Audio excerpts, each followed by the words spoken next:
Hello and welcome to the CFL Fans in the USA podcast. Rick Crabb here once again, and once again, of course, I am being joined by the moderator of the CFL Fans in the USA Facebook group, Mr. Phil Hall. Phil, I want to congratulate you on celebrating your birthday and finally being able to buy alcohol legally since you're now 21. So, congratulations on that, sir. Hey, thank you so much. Being 21 again was fantastic. So, we enjoyed the night. We sang, we danced, we laughed, and then watched the Hamilton game. We cried. So it was a pretty good weekend. And also, my partner in crime, Mr. Rick here, he got me a birthday gift. He got me a helmet of the Grey Cup in Hamilton. That was a great gesture. Thank you so much. It just bring me back to the time of me meeting Brand at the early stage of me and my wife Brandy. So good stuff. I love it. Great. Well, glad I could evoke those memories too. I'm glad you liked the gift. So yeah. All right. Very cool. All right. Well, Phil, we had besides your birthday celebration, we had a great week of CFL football this week, including, I think that classic between Saskatchewan and Edmonton, man. Jeez Whiz, that was a crazy game right there. I tell you what, and people saw it on my Facebook page and stuff like that. I marked out like crazy about that game. That is up there in my top 5, one of the greatest regular season CFL games I have ever watched. And it was emotional first, but guess what? Football overtook it. And that was pretty good. That was a pretty good game for both teams. And now, is that my favorite? Is that the greatest regular season game I've ever seen? Top 3. Number 1 is still going to be Montreal, Saskatchewan, 2011. Opening day, that was insanely good. Calvillo versus Durant, that was awesome. But this game, Edmonton did the unthinkable. They went up to Saskatchewan and they did their thing up there, and that was crazy. And they had to go back, and they're going to play them again this week. It's going to be insane. Right, the game's so good they got a sequel to it already. But yeah. All right. Well, before we get to how we did last week in the picks and our future picks up ahead, mention a few news items real quick. One of the games took place was between the Argos and the BC Lions, and Chad Kelly was hit and had to leave the game due to basically looked like he was sliding, fell, and looked like 2 BC Lions defenders kind of like hit him like near the head or the neck, and even like some Toronto players were taking exception to it, but. That was a nasty slide. That was I don't know. You heard any news about Chad Kelly? Was it like a neck finger or? I didn't hear what the injury was, but I do have Let me get to it real quick. I have a copy of a tweet from a TSN correspondent. Let me grab that real quick. See if I can find it. But basically Yes, according to Mr. Dave Naylor, correspondent from TSN, he said, Chad Kelly, whose Saturday's game versus BC with a neck injury, had a negative X-ray at the stadium in BC. Will undergo some more tests during a bye week, but it is not expected to miss any time. The Argos next play on August 6th. So luckily they have the bye week, and they think he'll be ready to play for that. So that's good news for him. So And I think Toronto, out of all the teams in CFL, I think they got personally the best backup quarterback. And I feel like now we could call it Nick Arbuckle BC place. They should call it Arbuckle place because he practically every time he go in there, he owns the place. So Arbuckle did enough to help them win that game. So we'll talk more about that later on. Definitely. Well, on the other side of that same matchup, BC announced that they're going to be starting Caden Salter for their upcoming matchup. So I guess Mr. Bryce will be taking a seat this week. So what do you think about that? Well, Bryce is Bryce has some good moments, and he just threw a lot of interception, and they want to see the Caden Salter kid. He played for Colorado. He played for Coach Prime. When I saw him watching in Colorado last year, he has a good moment, but I just think the lack of coaching of Colorado is lacking. Now he's a dual threat quarterback, so he's more like a Trey Ford. So who knows? So I think we'll see about it. I see him throw a good, pretty ball here and there last year, but I see a lot more interceptions than pretty balls. So who knows? Right. He might be different. Mm-hmm. And folks, I want to apologize for if you're hearing in the background while we're recording this. There's big thunderstorms in the Mid-Atlantic. I'm recording here in Baltimore, and Bill's talking to me on the line. I think you're having storms over in the Pittsburgh area as well. So storm and also a new additional cat in my house. So I now got 5 cats in this house. Oh my goodness! And it's pretty much we got a starting 5 a cat, and I got his name is Sherbourne Bailey. Oh man! And let me tell you about Sherbourne. He looks exactly like a tiger cat, and I love that little man. Oh. So storms and cats. There you go. Speaking of cats, I think you had mentioned to me off of the air, another transaction happened with the BC Lions. So did. Yeah, they brought back the old defense lineman, Lorenzo Malden IV. This guy used to be, he won Defense Player of the Year when he was the Red Black, and trying to hope he got that one magic mojo in him one more time for DC. I feel like BC is throwing everything in the wall, hope something stick right now because it's looking bad in BC. So Lorenzo, he's a solid veteran, and I think he's a good start for that defense. So welcome back, Malden IV. All right, welcome back.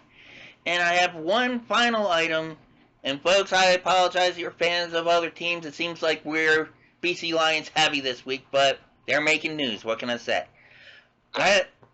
Apparently, Phil, the owner of the BC Lions, he's showing interest in buying BC Place. And this article is coming to us courtesy of the Sports Business Journal. As BC Lions owner showing... Okay, I just basically repeated what I just said. Alright. CFL's BC Lions owner Amar Doman is interested in purchasing BC Place from the government of British Columbia, according to Farang Lashi of TSN. The idea of purchasing or managing BC Place has been something that has been of keen interest to Doman for more than 2 years, but he wasn't convinced the province would consider the possibility. Doman's interest in the stadium proceeded and is not connected to the current ownership plate of the Vancouver Whitecaps. And it's their MLS team. In recent months, the subject of the Whitecaps potentially taking on a management contract for the stadium has been regarded as a potential solution to keeping that franchise in British Columbia. As discussions around the future of the stadium have intensified during the highly successful World Cup, Doman recently submitted a letter of interest to the provincial government. The numbers to it. In Vancouver, Patrick Johnson cited sources saying that buying BC Place has been on Doman now stated interest comes in a day after Minister of Jobs and Economic Growth Robbie Kalon said that the province would consider selling the stadium to the Whitecaps if the terms were right, and that's according to the Vancouver province on July 24th. Johnson is in a separate piece noted BC's place assessed value in 2025 was worth roughly $226 million Canadian or $160 million US, with the land itself accounting for $62 million Canadian, $44 million US of that overall figure. Meaning, setting a price for what BC Place might be worth to a sports team who wants to buy it is a little hard to gauge for the 43-year-old stadium. The book value, for instance, is $346 million Canadian, $245 million US. Then take away the $119 million Canadian, $84 million US in long-term debt, and you end up at about $227 million Canadian or $161 million US. But an actual sale price would surely have to reflect a number over and above the raw cost of the land and the building and the debt that is carried. Johnson added, given the about $200 million Canadian, $142 million US in upgrades made to the stadium in recent years on top of, $500 million Canadian, $354 million US spent 15 years ago on the roof and more, you start seeing value additions that the government would surely want to recoup. Johnson, quote, can the stadium become a cash cow? It hasn't been so far, but it's been a perfectly fine public amenity and an exemplary host over the years and seems to be only getting better. And that was from the Vancouver province, July 25th. So, Bill, yeah, so, I don't know, it seems like it's the opposite of like a lot of cities here in the U.S. where the stadiums will bend over backwards and sometimes they'll turn the keys over to whatever team occupies it. It seems like Maryland, for example, has that with M&T Bank with the Ravens. They get a good cut of whatever events or whatever, but looks like I mean, number one, you have two teams fighting to buy the darn thing. And it seems like the Vancouver soccer team basically needs to own that to stay in Vancouver. I don't know. What do you make of all of that? My thing is, personally, I don't think the owner of BC want this. It's not football driven. I think it's more money driven because they know that if they own the house, all the money goes to him and the team. There's pros and cons to this. All right. There's more pros and cons if you own the place. The con is, say, Whitecaps do buy this place. My question is, are they going to kick out the Lions out of BC Place? And this is not just, it's it'll not only be bad it'll be bad for the Grey Cup because I intend to go to Vancouver to have the Grey Cup, and they packed the house. That might be the only game they packed the house up in BC. And it's their only indoor venue, too, so, yeah. Yeah. And that's a threat of not being there. That's why he wants them to buy the place. And it's not only that every concert has to go through there, you know? Mm-hmm. And it's like, for example,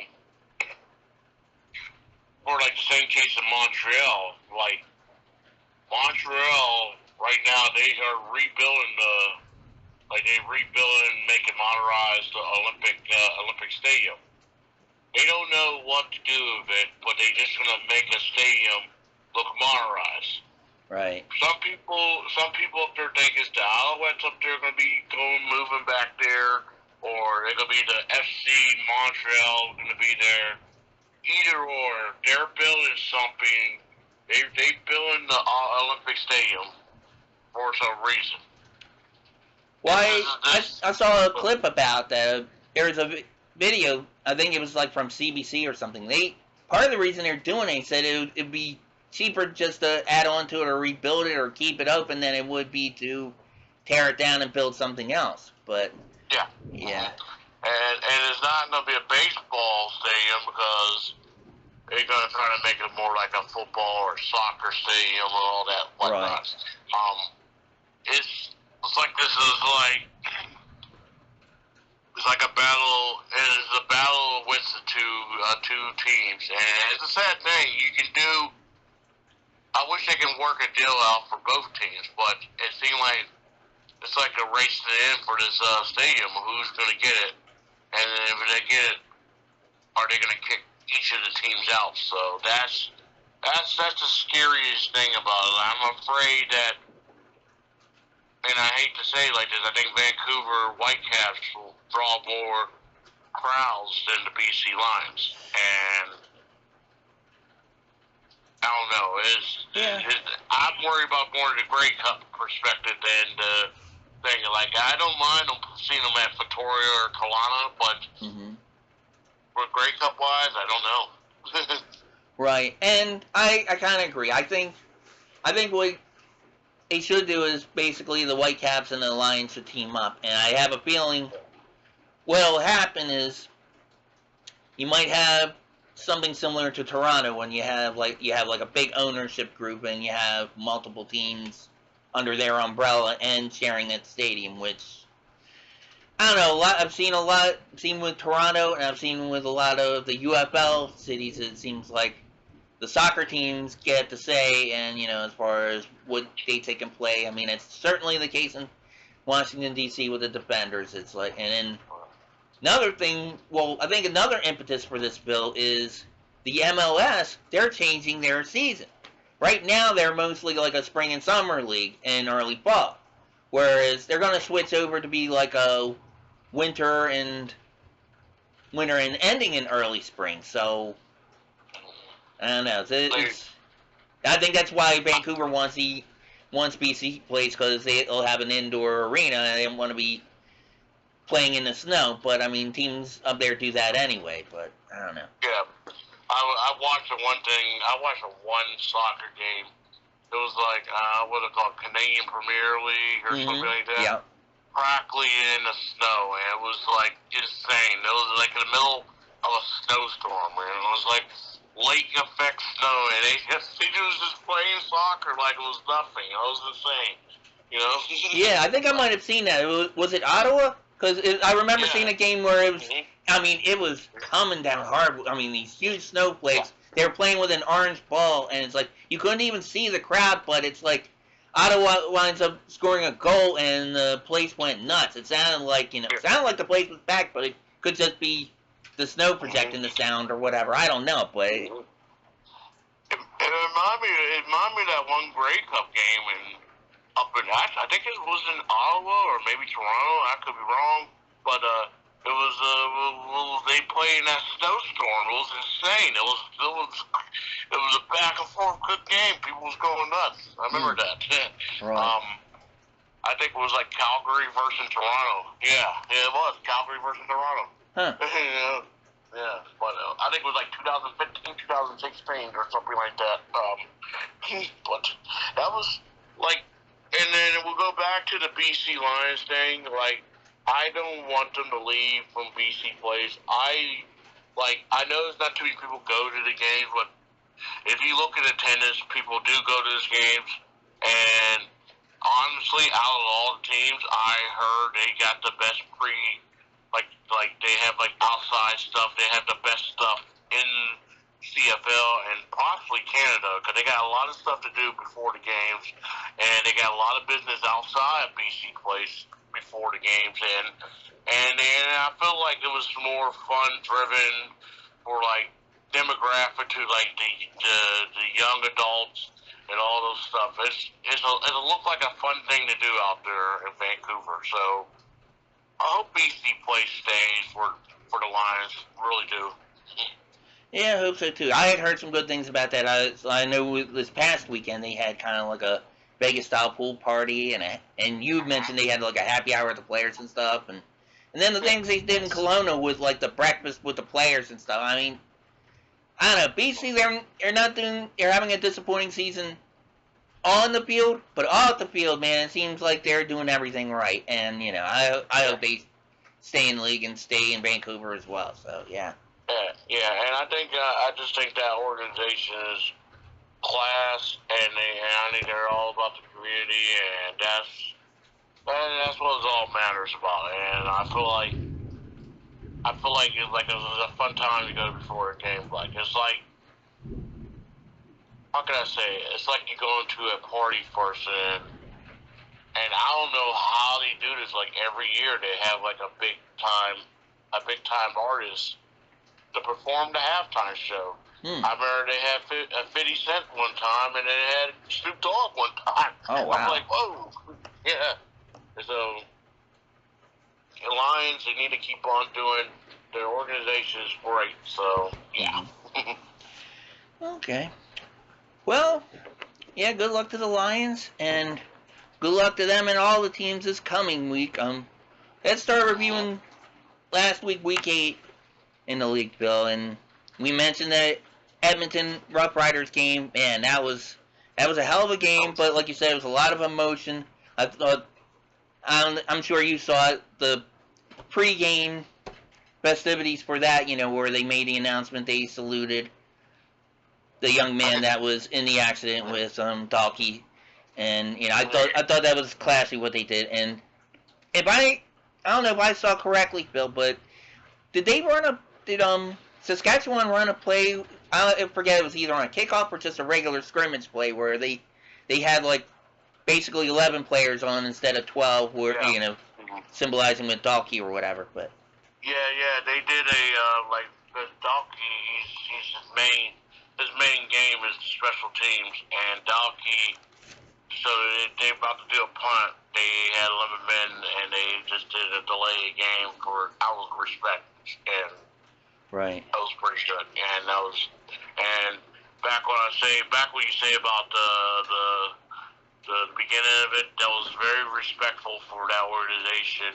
Not only they gave the respect for Jayden, but they also gave respect to Brishma too. And it seemed like Brishma was full of life, man. And then I ain't gonna lie, I was in tears. I had to call my buddy about this. I was like, this is the saddest thing, and it wasn't like a moment of silence. They gave him like a 3-minute montage of Brishma, and they celebrate his life, and that was a very class thing to do for Saskatchewan and Jayden too. So I know it was a heavy heart for Saskatchewan, but it was. I feel like they represent them pretty well. And the great people of Regina too. Right. These two men. Right. Okay. Well, back to the Edmonton Rough Riders game. Okay, the game itself, though, I mean, instant classic, definitely. Yeah, definitely a classic. And Saskatchewan at first, I think Saskatchewan first was. They threw a deep pass, and Emilius caught the ball. All the stars in play. It sucks what happened to Oled. I think he got hurt pretty bad with his ankle. But Trevor Harris, he's 40 years old, but he looks like he's 24 years old. And then, let's see, Cody Fajaro, unbelievable. 510 yards and 4 touchdowns. And Fajaro, and everyone talk about this is Justin Rankin's team. And Justin Rankin is having 2 bad weeks, but Fajaro is taking care of the team. But this Austin Mack and Fajaro remind me of the time in Hamilton when Montreal beat Winnipeg. This is like turning back the time right here. I was gonna say Mac is stepping up for them big time, though, but it's and both teams' defenses were going. I mean, even though it was a high-scoring game, I mean, it's good situational defense in a lot of places. So yeah, and this TJ Lufer for Elks, this guy can catch anything. He was catching everything. He had TJ Lufer, he had 10 catches, 157 yards, and like all the stars in line for this office, and Fajaro was taking hits, man. It's like, I don't know. You remember this game? You remember when the LA played against the Packers in Super Bowl, whatever it is, back in '97? Yeah, I do. Yeah. He was like, he's pretty much taking the will and win. He was like, Fajaro was just sliding for the first down. He was taking shots by the defense. It was just insane. And I'm a loss of words with her. And so shout out to my wife. She picked Edmonton to win. So this team, Edmonton is a team of destiny, I think. And if injury happens, if injury don't happen, Edmonton might be having a home game in the playoffs. And I mean the West finals. So right. That's like, it's insane how it goes. Like, they went in hostile territory. They matched their energy, and they played possibly one of the best games. Everyone thought the Montreal game was great, but this game was insane. And that kicker's ice cold. He was 57 yards right down the middle, Right. Man, I tell you what, that's oh man, that's unbelievable. I mean, it's a game like that. It's like, I mean, it was he won with a walk-off like that, but it's something like that you want to see, like the double overtimes and the 2-point shootouts and all that. You don't want it to. You kind of almost don't want it to end like that, unless you're an Edmonton fan. Then I'm sure you're very happy. But yeah, and I think all their testament is go by their coach, Coach Killian, man. Killian. These are the two coaches. These are the two coaches that pretty much represent CFL. These guys is passionate, and Coach Mason too for Saskatchewan. These two guys are passionate of what they do, and it shows on the field that how these players play for these coaches, and these coaches make sure these players are prepared, ready to play. Even win and lose, they're going to give it their best effort. And these guys will go through walls, go through hell for these coaches. And these guys, it's awesome how these guys coach. It's awesome when they all excited how they win too. So right. Yeah, I'm still getting goosebumps to that game, and that was like last Thursday. Oh, I know. That was crazy. And the whole thing is, I mean, they're division rivals, and we get to see them again next week, but we'll get to that when we get to the Week 9 picks. But, wow. So. Oh, yeah, definitely. For sure. Good for Edmonton, and good for Brandy for picking Edmonton, because you and I both picked Saskatchewan for that one, so. I think everyone in the world picks Saskatchewan, Right, yeah, and that's no slouch on Edmonton. I mean, they're having a hell of a year, but it seemed like you figured with everything they had with Dalke and the other gentleman, I'm sorry, I forgot his name slipped, but you had all that emotion going into the game and all that. You figured Saskatchewan would be playing inspired football, plus it was a battle for first place too. So you had a lot of things going on with it. So, but kudos to the Elks, man, for pulling it out. So, all right. Then our next game, we had Calgary at Winnipeg. This was the exact opposite of the Edmonton Saskatchewan game. Good Lord. Well, the first 3 quarters was a good game, but shout out for you for calling for Calgary, and I think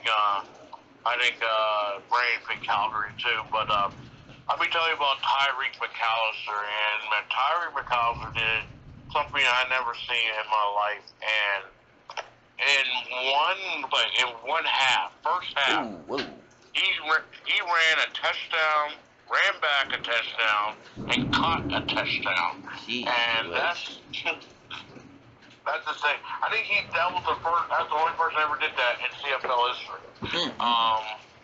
So that's what it is. And that Vernon Adams never say die attitude is like insane.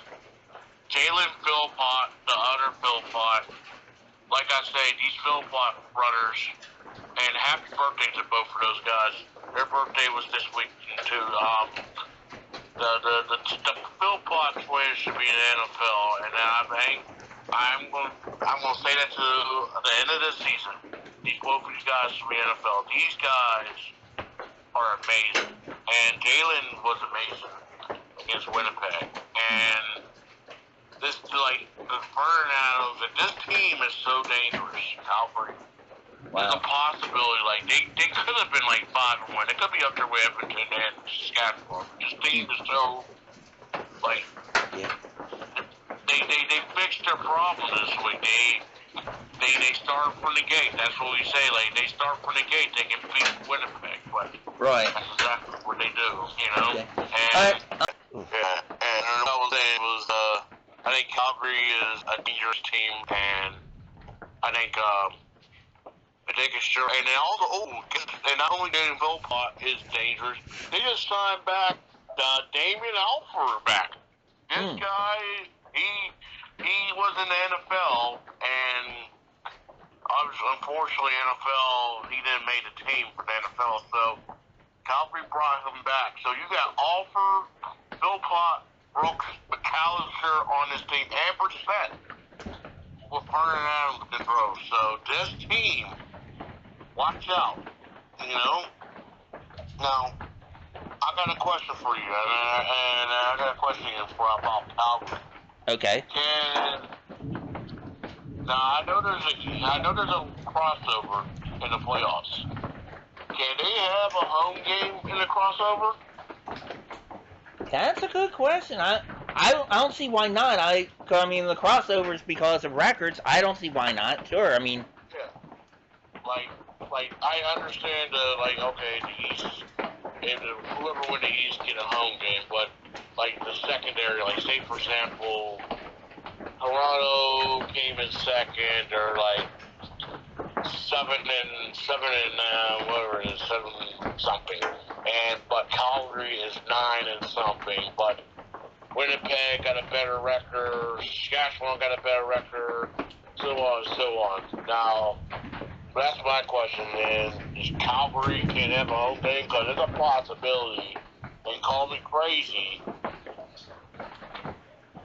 I wouldn't mind seeing. Can you imagine like Calgary and Edmonton play for the Grey Cup?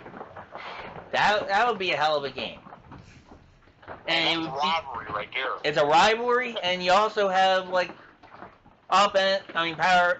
Calgary's high-powered offense against Edmonton's defense. But although Edmonton's offense isn't a slouch either, but that would be a fun game to watch for sure. Yeah, I'm just drawing the scenario out there right now, you know? I know Winnipeg will catch on, like, say, for example, like Winnipeg versus Saskatchewan. That would be nuts, you know? Yes, but although I don't know if Calgary can get past Montreal. That would be the only stumbling block as the way things look like right now. But other than that, yeah, I mean, that's... Yeah. And that's the thing. And then we're going to talk about Winnipeg side of this game. Winnipeg started all right, but Drew Brown, I heard Dinwiddie pushing. I heard Dinwiddie should have no business talking because your team is 0-5 or 0-6, wherever it is. He was throwing shade about, hell, this is for all you people about getting rid of Drew Brown. Look at him last week. He got 4 interceptions. I'm like, Drew Brown ain't playing so good, so... But he still had a game against y'all to win. So that's my motto. Yeah, the same token, though, that was my thing with Drew Brown going into that week, though, Phil, because I thought it was kind of like, yeah, he had a good game, but it was against Ottawa. And it's like, all right, let's see what he does the following week. But I thought he would fare better than he did. I'll be honest with you, though. And I feel like the first half they had a good plan. Like all right, let's give Oliveira the ball, and it worked. Like Oliveira had 120 yards and 2 touchdowns. But slowly he started wanting to throw the ball, and throw the ball equals interceptions and all that stuff. Because Winnipeg was in this game until the fourth quarter, and that's the problem there. And I think bad quarterback play lost that game, and it sucks because Winnipeg had 4 home games and they're 1-3. Right. And that's insane. You know, it's like usually they got one of the best games, and they had one of the best stadiums and with one of the best crowds, and winning 1-3, that's kind of scary. And I don't know. I feel like Winnipeg is getting the push out. You know. Right. You're starting to scuffle a little bit, but we're almost halfway into the season, so things can change. But halfway in there, and all I can say in Winnipeg, keep feeding Oliveira the ball, and less turnovers will happen. And if you have to slow down the game, but trust your talents. That's right. My motto about it. And I feel like the coaching staff put Drew Brown on the alley. So who knows? I really think they need to go back to Tyler Eczema, but what do I know? You know? Right. Well, as you mentioned though, Calgary pulled it out. It's actually Luke Wilson actually coined the term. He said he dropped a 50 burger on the Blue Bombers. Ooh, yeah, it was more like a burger with a side of poutine and a mousse, and I don't know. That was just crazy. It was crazy because you got good defense, and they just ate them for lunch, and it was bad. Right. I mean, but that's typical. A lot of CFL games, they'll be close until, like, I don't know, 7 minutes in the fourth quarter, and then somebody will break out. But I don't know. Well, our next matchup, we had what I referred to last week as the After the World Cup Bowl between Toronto and BC. Both teams that were displaced because of that overrated Overwatch tournament, whatever. You know, it's basically kicked the can. The internet gone international. Come on, dude. No, I'm kidding. I actually like soccer, but yeah, I like gridiron football much more. But anyway, Toronto, they had Chad Kelly sustained an injury, and as we mentioned earlier on, his X-rays were negative, but and they expect him to play in 2 weeks in their home opener. God, their home opener in August, Bill. It's crazy. I know, it's just insane. But like I say, Toronto. What did I say last week? I know Toronto. If the Toronto win this game, they'll be 3-4. That's a win for that team. Oh yeah. And big time like that. And I knew from the gate. I think Toronto was going to win this game. Mm-hmm. That's the thing. That's the thing about that. The defense. And they knew blood was in the water against the BC Lions with Bryce and Salter. I don't even think they scored a touchdown, BC. They didn't. Yeah. And it was almost like a World Cup because both teams scored most of their points off of kicks, including Toronto with their new kicker. Was his name Lidster, I believe? But yeah. He scored 12 of Toronto's 26 points. And made all the extra points, and he missed 1 field goal attempt. But I mean, hallelujah in more ways than one. Hallelujah! I tell you what, and I hate to say it like this, it was a very ugly game. I ain't gonna lie. I agree with you. Because it was my birthday night, and I had to watch this Sunday morning and stuff like this. This game, I went back to sleep and then got up and watched it. And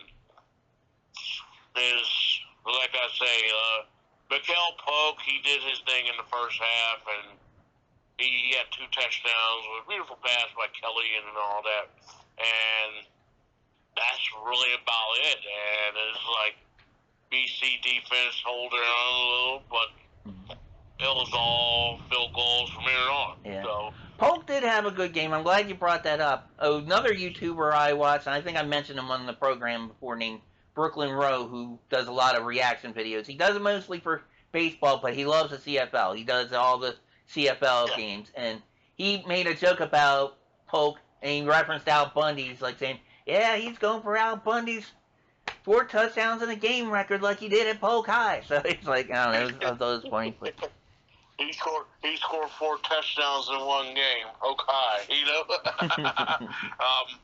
Let me tell you something. The big pickup.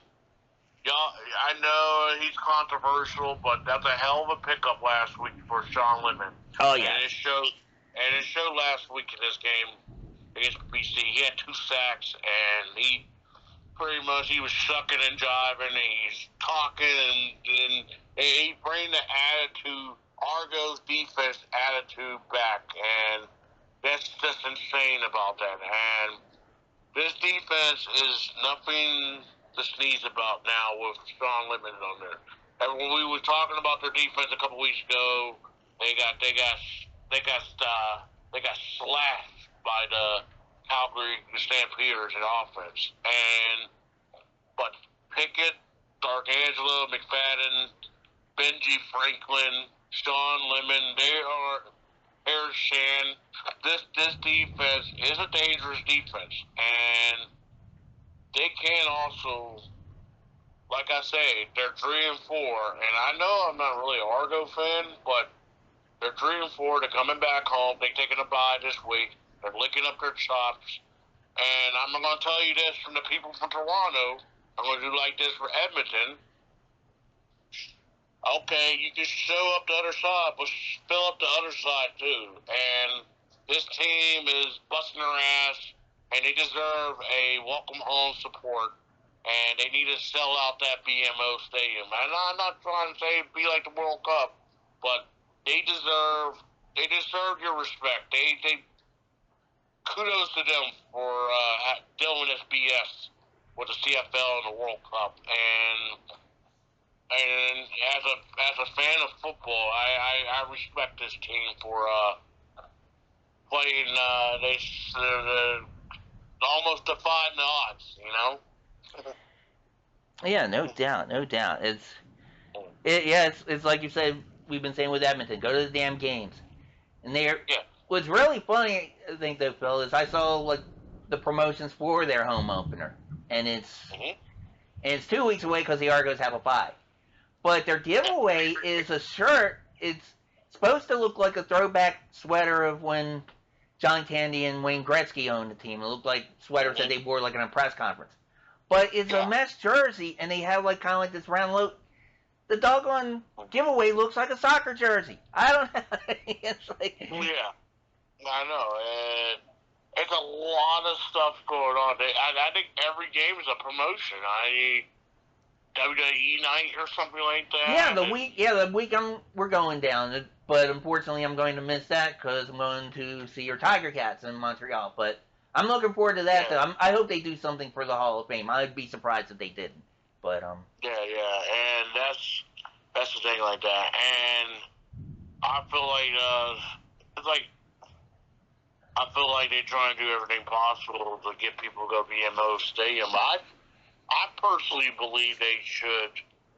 TSN need to flip the cameras around and see the real capacity of the fans. You know, like that's the thing. Correct me if I'm wrong about that. You watch. They usually have those Saturday 3 o'clock, 4 o'clock games. Mm-hmm. Nobody wants to sit in that sun, and that's if you go on the other side, it's a packed house in the shade. So you know. Well, I mean, when I went, it was interesting because they had I mean, you've seen what BMO looks like. It has like the little shade things on each of the sidelines, like I don't know, kind of like Winnipeg and the other stadiums do. When I saw like the replay of it, it looked like they were on the full side because the other side where both sidelines were, you could see a lot of red and white seats, because it's like their seats are red and white for Toronto FC, and they have, I think their logo is like I think it's like a white maple leaf on red seats or the other way around, but you saw like a lot of seats on that side were empty, and it seemed like there were more seats on the other sideline. So to me, it looked like they actually did the camera right, at least for that game. Yeah. So. And I feel like, and oh yeah, I got a question to ask you. Did they ever host a Grey Cup in BMO or no, not yet? That's a good question. I'm not sure. I have to look that up. I know they've held them in the past. I know they've had them in Skydome, and they might have even had it at the old exhibition that was where BMO is now. So I don't know. That's homework for me for the next episode, probably, though, brother. Yeah. What a crazy field that is, Exhibition Stadium, huh? Yeah. I watched. Speaking of that, I'm sorry, I'm going off track here. I watched the thing. Like my thing. I'm a big baseball guy. I'm a big fan of sports, but I watch like old Toronto Blue Jay games at Exhibition Stadium, and I watch old Jari Park Montreal Expo. I tell you what, Exhibition Stadium for baseball and football is one of the weirdest stadiums I ever seen in my life. Like half of the stadium is a football field, and the other half is a baseball stadium. I'm like, and I watched like the ALCS '86 game against the Yankees, and was like. Half of the fan, it had a home run section, but you still see the football field in the corner. That is weird, yeah. I think that I read some stuff about that. I think it used to be like some kind of a racetrack. I don't know if it was like horse racing or like a Canadian version of NASCAR or what. I think it was horse racing, but it was. So there's a fun fact about Exhibition Stadium. That also had before Pontiac Silverstone, they had the record of the most. I forgot what it wasn't a pay-per-view. It was a closed circuit event. They had one of the most largest crowds in WWF history. I think I saw like a Coliseum, an old WWF, like a tape, like Coliseum video or something about that. I think I know what you're talking about. Yeah, that was a big card. Yeah. Yeah, it was Hogan versus Paul Orndorff. Yeah, and that was something.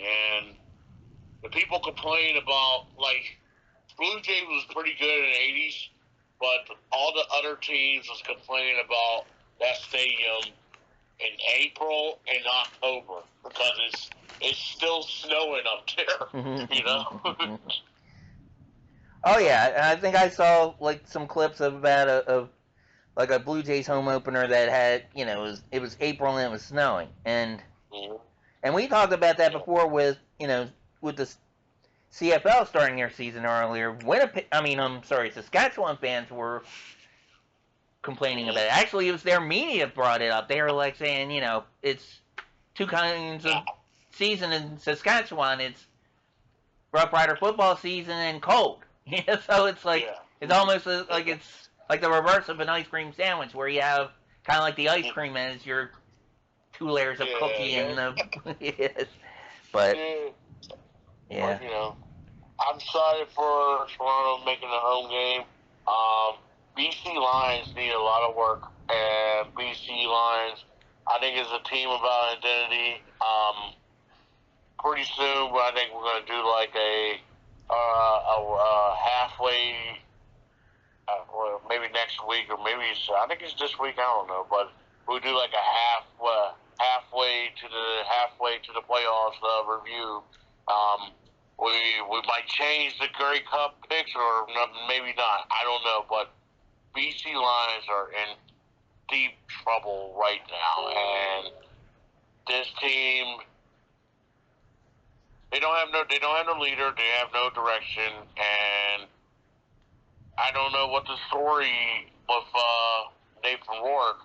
It was a very bad injury. I don't think he's coming back anytime soon. So Caden Salter, he had decent numbers, 9 for 15, 121 yards, but it was at the end of the game with the little garbage 4 yards. So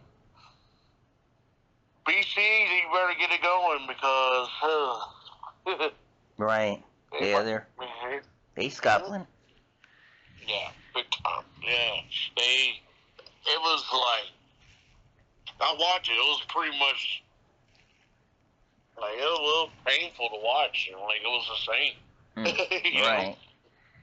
No doubt. Well, pick-wise, I went against my heart on that one. I went with BC because on paper, yes, Toronto seemed like they, especially on offense, had more weapons. But to me, Bill, I don't know. Maybe I'm just looking at it as a homer. Sometimes when you look at your favorite team, sometimes you're too optimistic about them. Sometimes you're too pessimistic. Maybe I'm leaning into too pessimistic because it seems like they find a way to lose. It's like 1 week their offense is clicking, but Kelly will throw interceptions and the other team will cash in on them.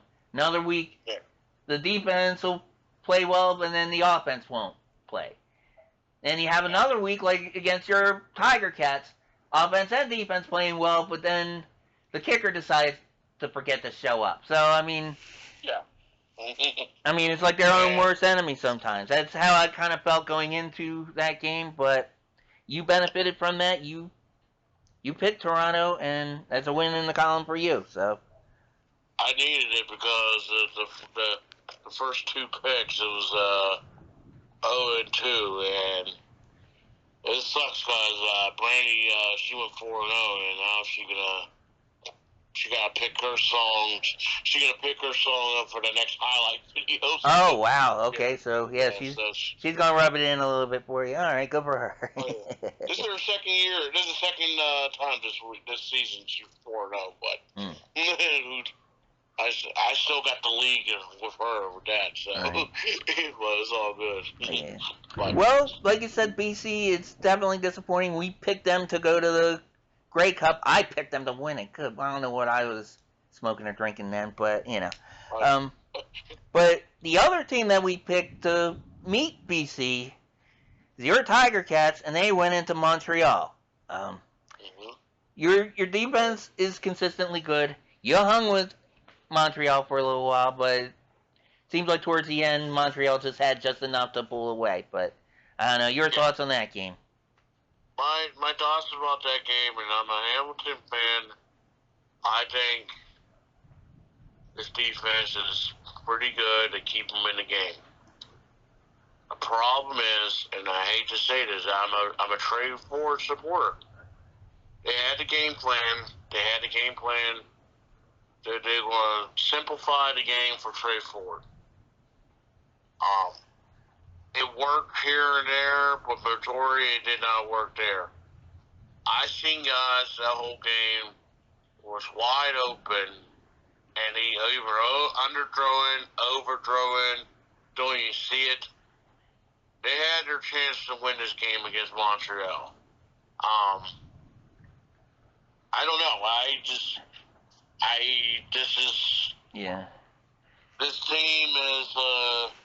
This team is so and then this means the homer kicking in. This team is too damn good to be this way. And we fall was solid, but Kenny Lawler, even though he made that beautiful play, he made nothing into something for that touchdown. Kenny Lawler, Keandre Smith should not be equaling out 45 yards for the whole game. No. They're too good with that. Keandre Smith only has 1 yard, one reception, 6 yards. Kenny Lawler only had 3 receptions, 45 yards. And what happened to the running game, Phil? Did did Roundtree even play? I don't even remember hearing his name mentioned. Roundtree played, but they shut him down. He had 13 carries, 52 yards. And there was a point in time, and they was winning this game, and they was driving the ball. Every time they was settling field goals. It sounded like the other team who's black and gold and live in Pittsburgh, PA. You know? Right. And they was hitting. They shut down Montreal until the last thing. And I think the turning point in that game was that fumble by Trey Ford. That changed everything. Right. But let's go to Montreal on this. David Alexander didn't really do anything. David Alexander was pretty much playing managed ball. Right. Travis Deese, I tell you what, Travis Deese is the next to come in running back. And he came in the depth chart beginning of the year as running back 2. Incidentally, he's running back 1. 19 carries, 156 yards, and a touchdown. And it was tight. The Hamilton shut down Phil Pott, Snead. Well, Cole Spiker held his own, but the East is something else, and this defense is something else too. Defense was hitting them left and right. This one guy, what an interception. Robert Kennedy sealed the deal at the end of the game. Right. Not RFK, not Beef Tallow Man himself, but the Robert Kennedy, the dart up in Montreal, sealed the deal. What I got to say about Montreal? Montreal find a ways to win the game, and that's how the testament of this team is. They did not play their best game. No, and Hamilton, as you mentioned, he pretty much shut those guys down. Although Snead made that, I think it actually resulted in a touchdown where Snead caught ball one-handed and then took it in. I was like, yeah. They definitely have some weapons, but yeah, it was. This might be a blueprint for other teams to play against Montreal. And another thing on a side note, winning McManus, I love his intensity. I love his greatness of his player. I know he's an Argo for life and all that stuff. What he did was freaking idiotic, and I'm surprised he's not even suspended for. I'm surprised he's not suspended for the next game. And I get it.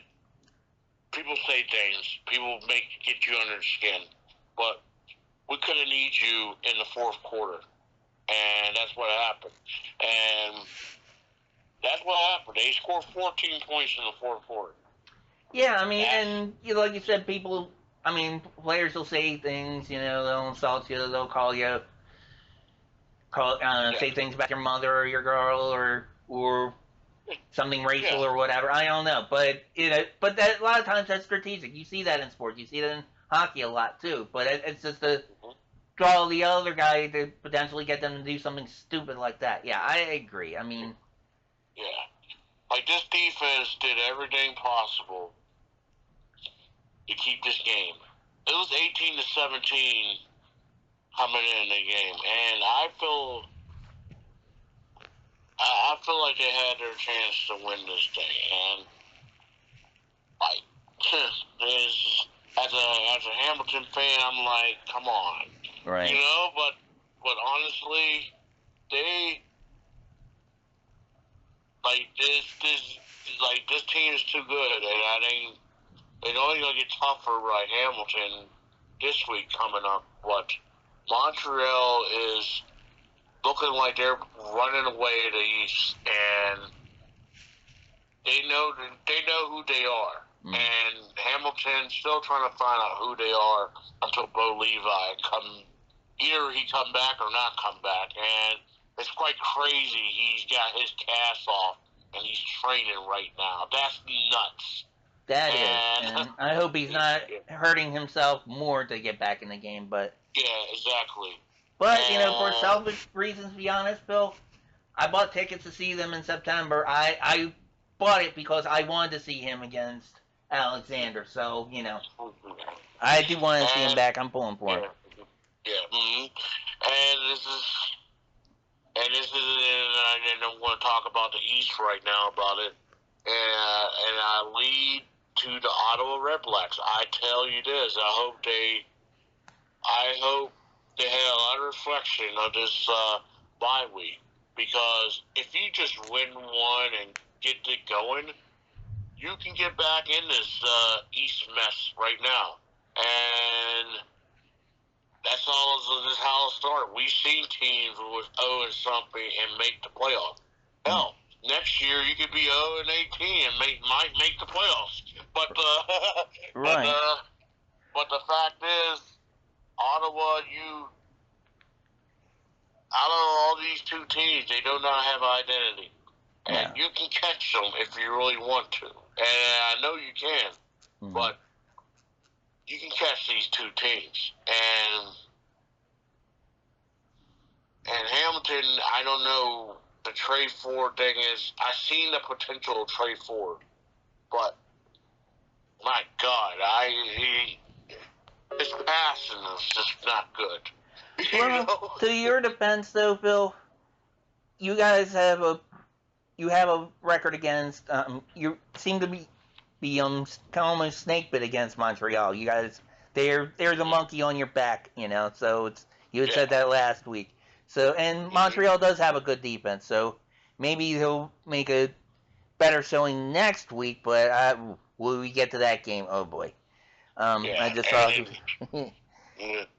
And while we went through the games here, and this is the halfway point of the season, what do you learn about the halfway point so far? Edmonton's the Cinderella story of the season. I mean, their coach. I mean, he should be coach of the year. They're fun. It's just fun to see them emerge from what they did last year. Montreal's kind of doing what I expected them to do. Hamilton and BC's kind of disappointing. Toronto, they've exceeded my expectations slightly, but they're not world beaters yet. But and I don't know, Saskatchewan, and that West is going to be tough between Saskatchewan and Edmonton, man. I think that's going to be a fun fight, not just with the game coming up, but I mean throughout the year in their division and stuff. But now before we get to Week 9's. What our picks for Week 9. Going into Week 8, we were tied at 14 and 12. With this week's picks, even though we differed on the Toronto BC game and the Hamilton at Montreal game, we finished 2 and 2 again. So guess what, Bill? We're tied again at 14 and 12. 0-0 from the beginning. Yeah, pretty much. Mhm. Yeah, man, that was what it is. I was like, oh man, I picked with Saskatchewan and I picked Winnipeg. I'm like, I might be 0-4, right. But it's all good, and I'm holding my own. I think we're doing better than these guys pick on the CFL page. I think I'm looking at it right now. Hold up. Yeah, you probably are, and kind of like I haven't followed them throughout the year, but I see those things by Old Dutch or whatever where they have different columnists. But I don't know. Maybe I don't know if that means we know more than they do or know a lot less than they do, and we're lucky. I don't know, but well, last year I was just like after week 10, I was just like 3-1, 3-1, 3-1. Nice. But. Who knows, and like I say, this is halfway in the season right now.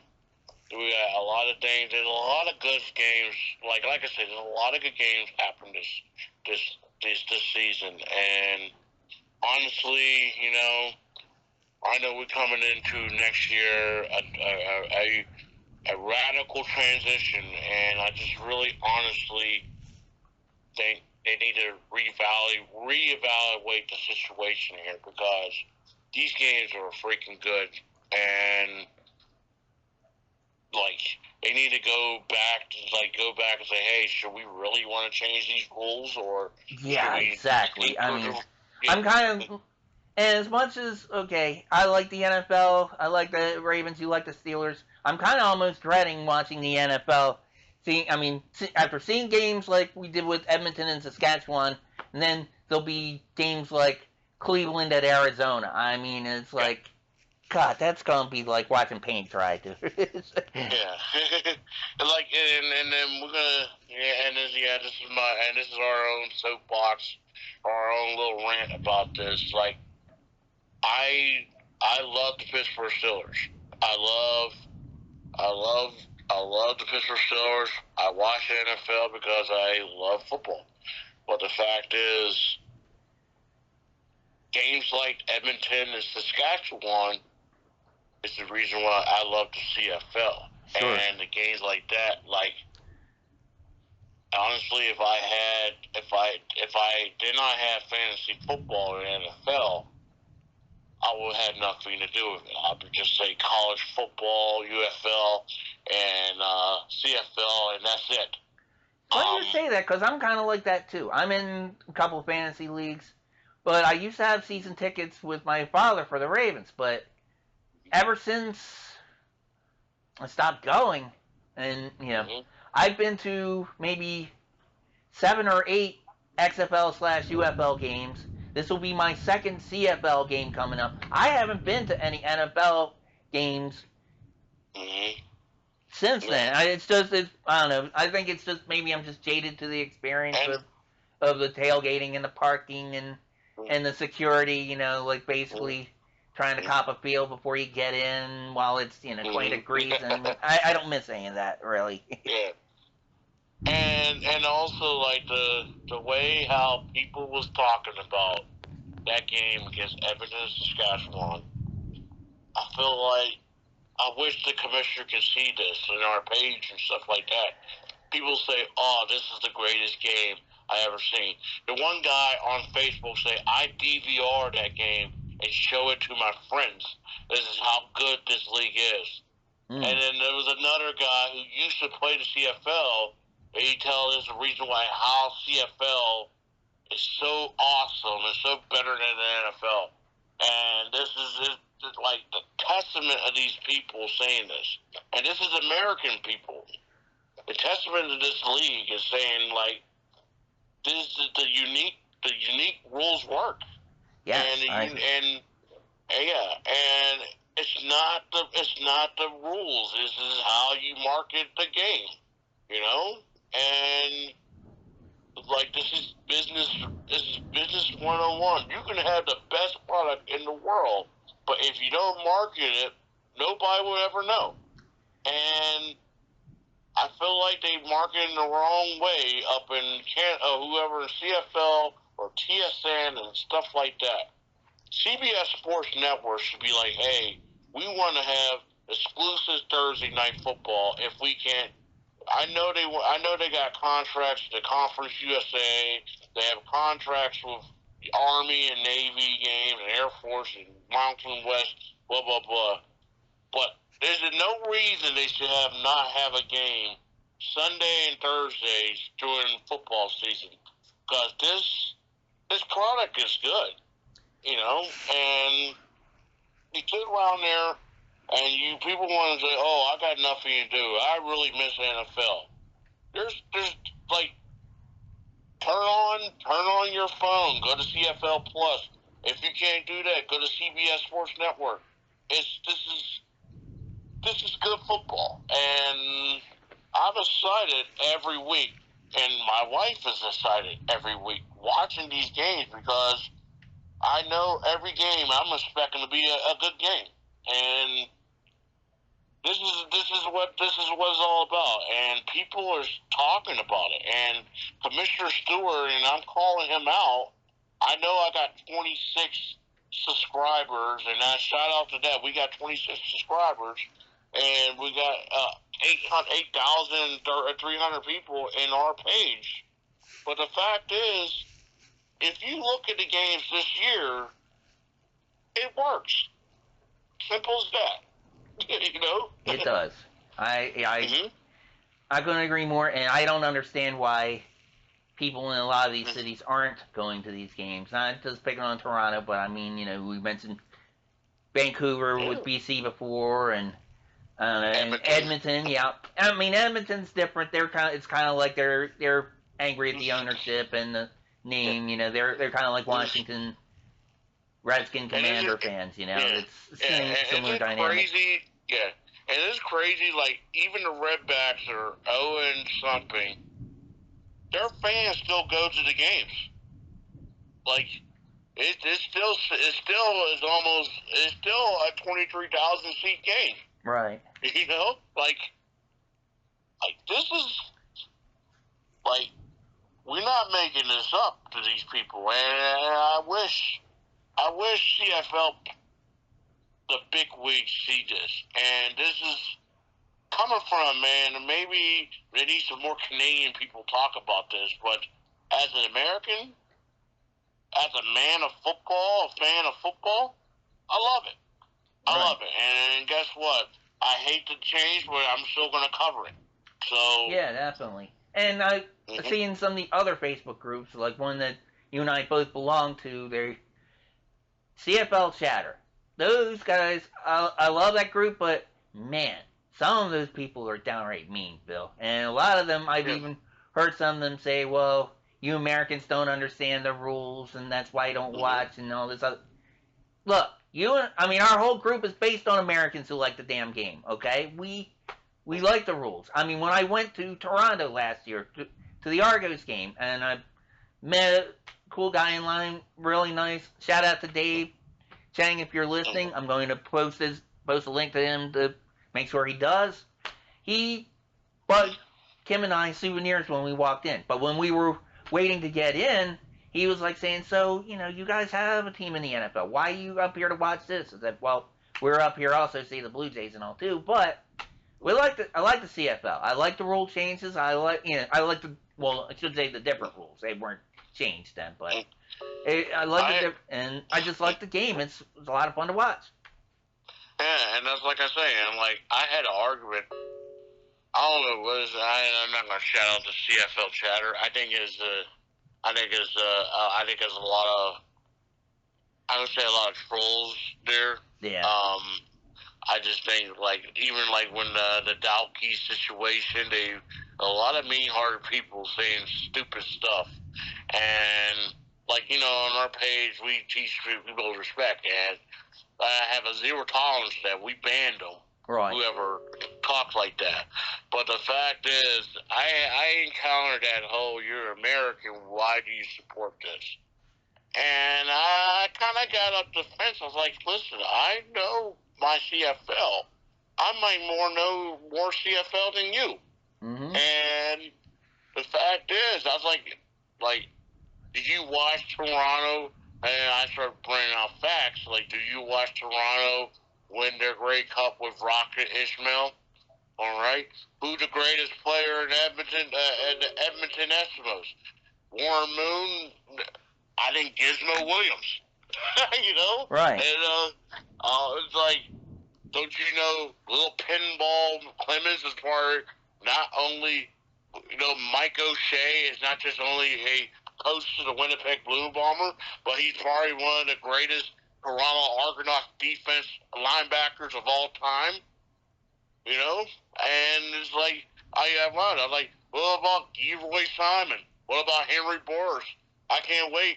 They're going to do a Henry Burris night at the Ottawa Red Black game this Friday. Henry Burris, and I'll tell you what about this, and I made a rant like this. I remember that I had 12 paragraphs. I was like, Henry Burris came in Montreal, 58,000 people at the Olympic Stadium, playing against the Anthony Calvillo and his boys. And guess what? Burris and the Stampeders came in there with Kenyon Rambo, and they beat them. You don't think I remember that? And I'm an American. Right. You're spitting some knowledge, Phil. You're spitting some knowledge, man. I was like, yeah, I remember the screw job against Montreal and Saskatchewan Grey Cup. The offsides, the phantom offsides. I'm like, It's like I know my CFL, and I think CFL chatter. I understand what they need to do. I understand it's a trash talking site, and I just think it's a bunch of trolls trying to get in the skin, and this is Canadian trolls or American trolls, whoever they are. Right. There's a lot of internet tough guys on there. They just want to put their agendas to the world, and it's not about your agenda. It's about what really happened, and this is what it is. American people like CFL. Yeah. You know. Yep, and we're trying to get more of them into it. All right. We do not. Yeah. And we do not trying to get American. Now, maybe some people want American teams in the CFL, but we do. As me, I do not want that.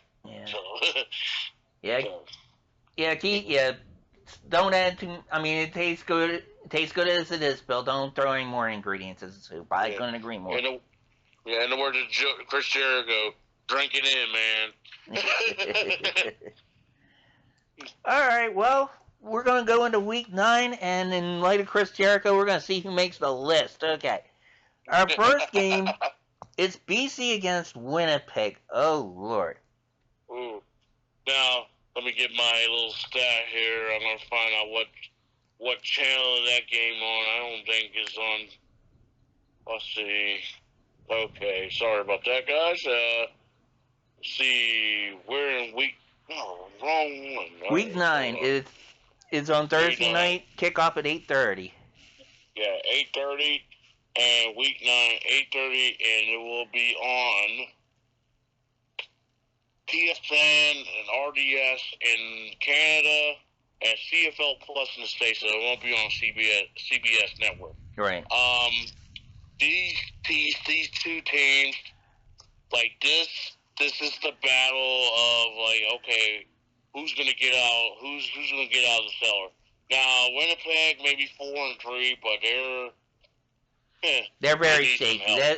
That's some smoke and mirrors with that record. Yeah, and they're back at home once again, and like they're bugaboos at home. They're 4-3, but they're 1-3 at home. So the key is you got to find a way to get Brady over there the ball, and you had a Brady over there the ball, and you can beat this team in submission. Now Kelton Salter, he had a couple of good throws, but let's see him play a full game. Let's see how he is. Now, if Kelton's learning how to win this, you got to find your talent. That means rely a lot on James Butler. James Butler, he looks slow lately, and I think he gained 20 pounds. And honestly, I just think they need to rely on these running backs, and I think whoever relied the most on running backs will win this game. And I want to say Winnipeg will win this game. I think Brady Oliveira is going to be very good, and I just think Drew Brown just need to trust your talents. If you want to throw the ball, find Dembski, find Pokey Wilson, find those little short pass, but who knows? Yep. I am in agreement with you. I am also going to go with Winnipeg. BC, it's like, they had to decide who's going to be their quarterback. They got to settle on something, and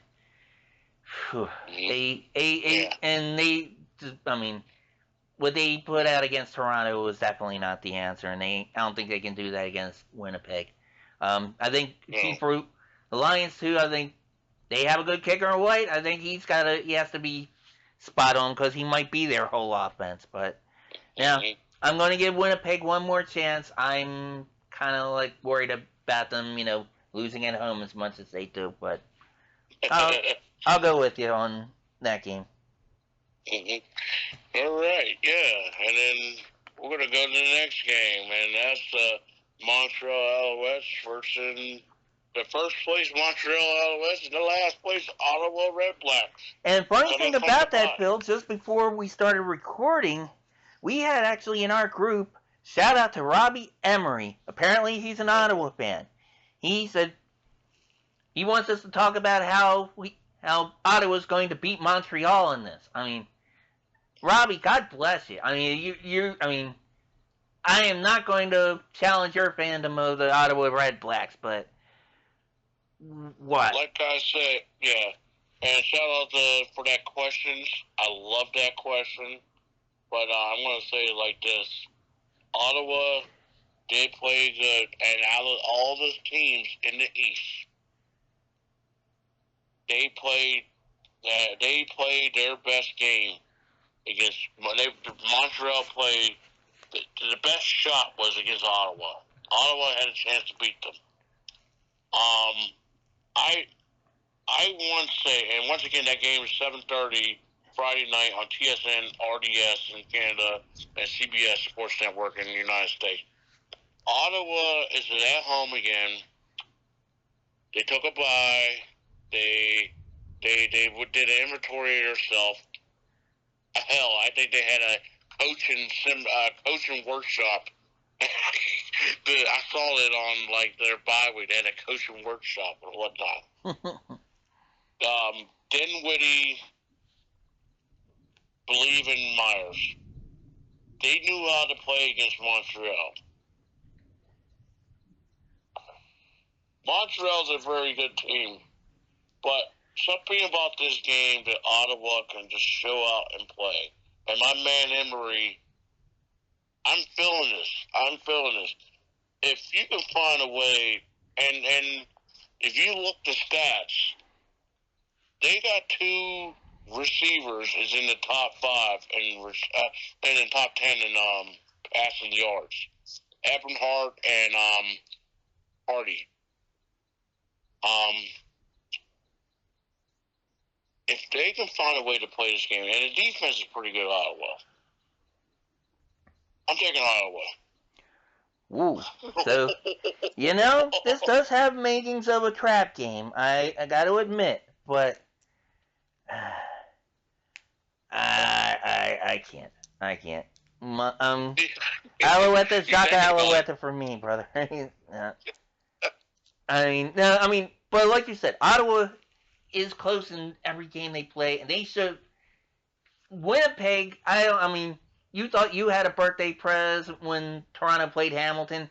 Winnipeg, my goodness, they whoever they were praying to, or whatever good luck charm they had, or if they had Danhausen with them for that game, something worked for Winnipeg that they were doggone lucky to win that game. So yeah, it was insane.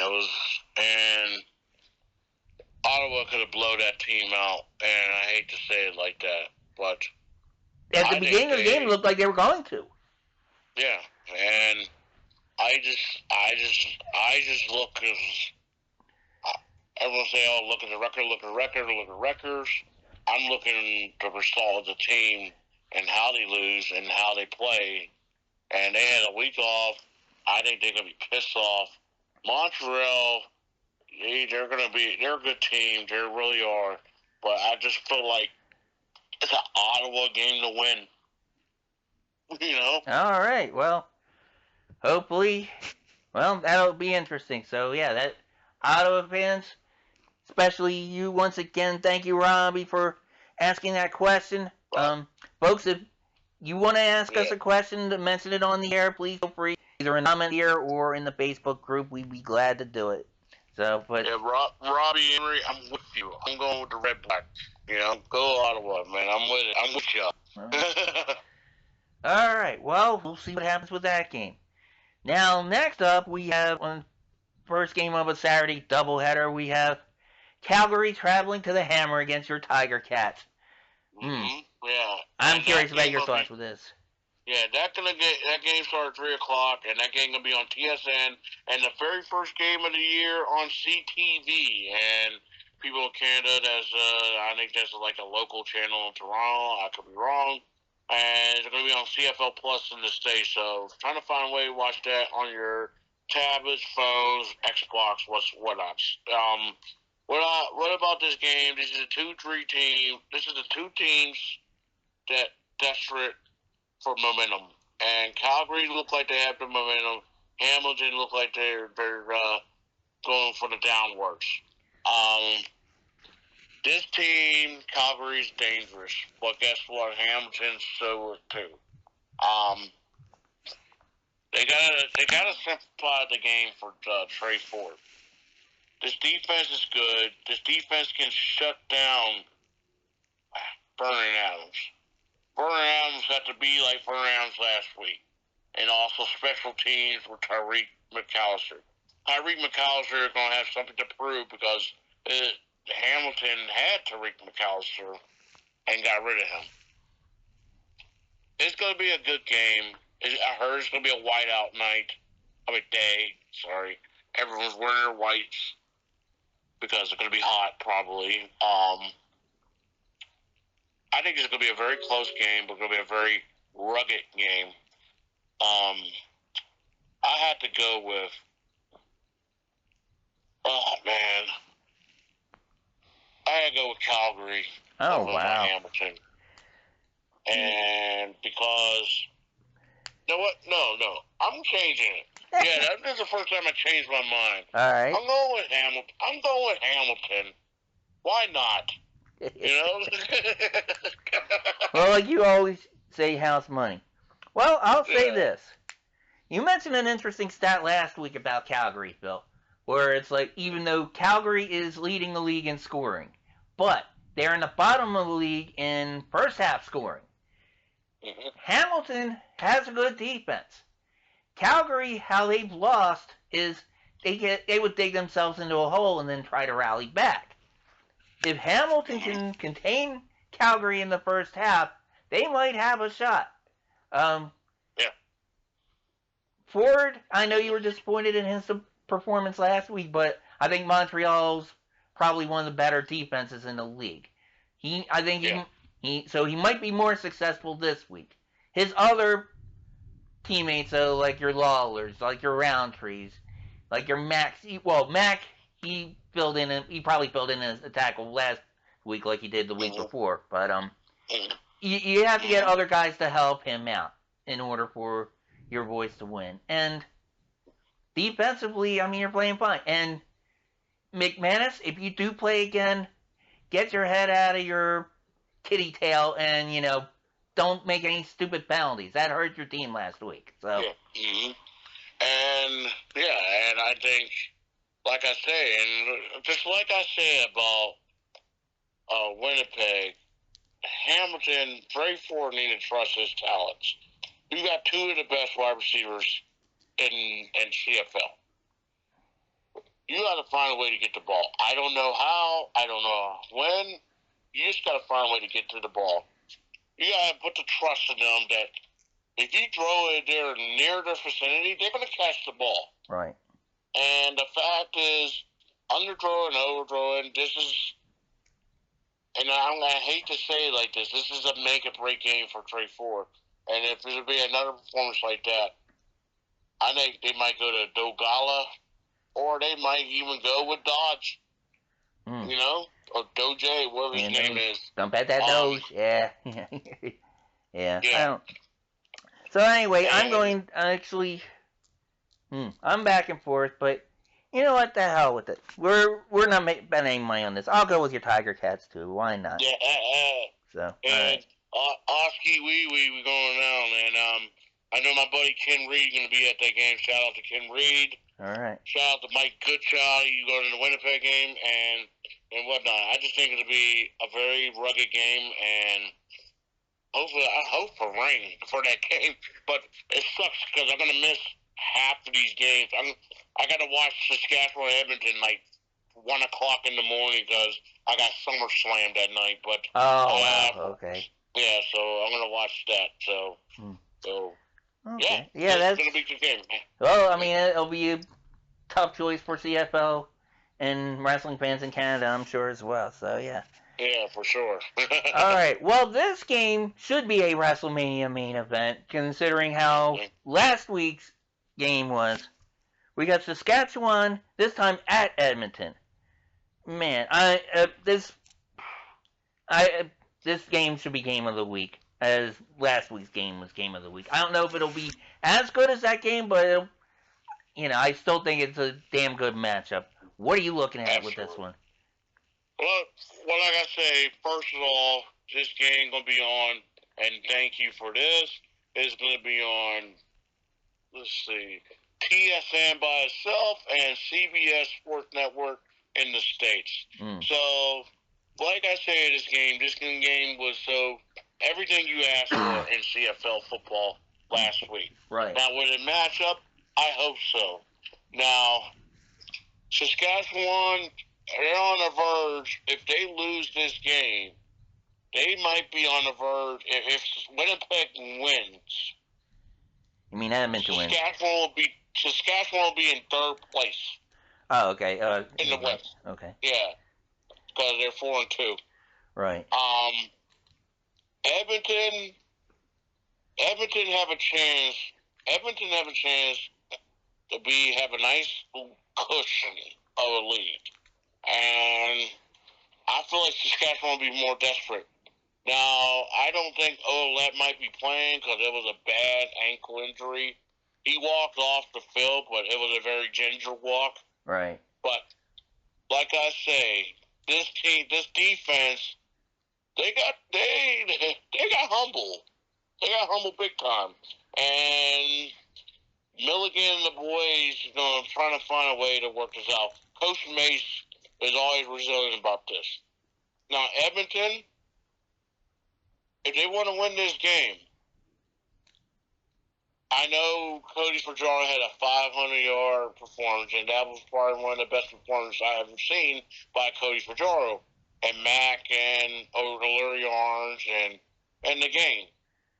They have to find a way to get Justin Rankin the ball. Yes. And if it had to do passing or running or whatnot, they got to find a way to get the ball because that's 2 straight weeks. 2 straight weeks he didn't play good. So the last week he had 39 yards. The week ago he had 9 yards. That's 40. That's almost 40 plus yards for 2 games. Mm-hmm. And he was on pace for 2,000 yards. And if you get him going, Edmonton will win. But I just think Saskatchewan is more desperate. I think they want to keep it afloat. I think Saskatchewan is going to win, and it'll be a very close game. And I'm going to tell you this, Edmonton, go to the freaking game. Fill up this seats. I know congratulations on your 20,000 seats, but this kind of game should be 30 to 40,000 people. I'm begging you, Edmonton, Alberta, hey, Melonheads, Rider Nation, take a drive to Edmonton, fill up this damn stadium. So I take Saskatchewan with the win. All right. This game could go either way. It would not surprise me. I mean, you make a lot of good points for Saskatchewan, and I agree with you about Rankin. They got to get him going. Edmonton I just have a gut feeling about them. It's like every game I feel like they'll find some way to win. I mean, even if, honestly, I think probably Saskatchewan on paper, I think probably looks slightly better. But Edmonton, man, I don't know. I really like watching this team. And I don't care if they're called the Eskimos, Eskimo Pies, Elks, Redskins, Commanders, Colts, whatever. Go see this damn team, will you? I'm upset. I said this a few episodes. I'm going to see your Tiger Cats against Montreal. But that same week, the next day is Toronto at Edmonton, and I'm kicking myself in the butt for not picking that game. But actually, for our travel plans, it probably worked better with the Hamilton game. That's why I went with it. But regardless, you know what? I'm going to go with the Elks. I'm with you guys. All right. Oh man, and I can't wait for that. And that's going to be a hell of a game. And I can't wait to watch that. And that's going to be fantastic. You know. Right. No doubt. And who knows? And Saskatchewan, I think, is a desperate game because they'll be 2 games behind first place, and they'll be back down to third place. So This is starting of Dalke in the positions of road to the playoffs. I think the road to playoffs starts this week. Mm-hmm. And I know it's August, first week of August coming up, and whatever. I just think it's going to be a very, very good race this thing. So I agree. And you were talking earlier, Phil, about how, I don't know, maybe the league should reconsider changing a lot of these rules for next year. The playoff system, I think, is another one they should reconsider, especially seeing how these races are. I mean, how exciting these... It's halfway down to the season, and we're already starting to see teams pull out a little bit, some teams starting to click, some teams starting to slide. So next year when you have, the participation trophy of 8 teams out of 9 going, I mean... And one of the and 2 of those games, it's a double elimination. So I'm like, come on. This is, I get it. You're trying to be like curling. This isn't curling. This is football. and I'm just like, I don't know what the fascination. This is not a Canadian thing. This is like sports in a whole. I don't understand the fascination about putting more teams in playoffs. I get it. It's more money. It's more revenue. It's more ticket revenue and it's more TV revenue too. But then again, TV though, I mean, it's like, do you really want to see I don't know, if it's records this year, do you really want to see Ottawa and Winnipeg playing in a playoff game? You know what I mean? No. And I know the fans will shell out, and I looked at that, but I don't see it at all. I don't like it at all. And also, I think the sports in whole, they want more teams to make more money, but it's diluting the regular season. Right. It's like college football, and I like college football. I hate the playoff system. It's like, it's okay to lose 3 games, and if because of your team, you're in the playoffs. It's like college basketball. Now they're gonna move it to 72 teams. What are we doing? At least college basketball, you have that tournament and that seeding, and I kind of wish college football would do that, where they would take these really crappy corporate named bowls, the Poland Weed Eater Bowl, and Boise, Idaho, or whatever that people won't watch, and make them your quarterfinal or preliminary playoff games, and just seat 64 teams. And it's granted, it'll probably be almost all Big Ten and SEC, but whatever. It's just ridiculous, and I don't know. My question is, what's wrong if you're gonna have an 18 playoff team? You better start talking about expansion quick. You know what I mean? Yeah. Talking about expansion, having teams in 2028, 29, 30. And I'm not talking about 10 teams. I'm talking about 12 teams. Right. Yeah. And I really think the sweet spot is 12 in this league. Can you imagine having double headers Friday night, Saturday nights games, or triple headers Saturday, or have a double header for Thursday, Friday, triple header to Saturday, double header Sunday. It's so much you can do, and 12 teams is a sweet spot, and I feel like UFL, I'm gonna go UFL. UFL is on the what I call it's on the decline, but it's on the rise. Right. Because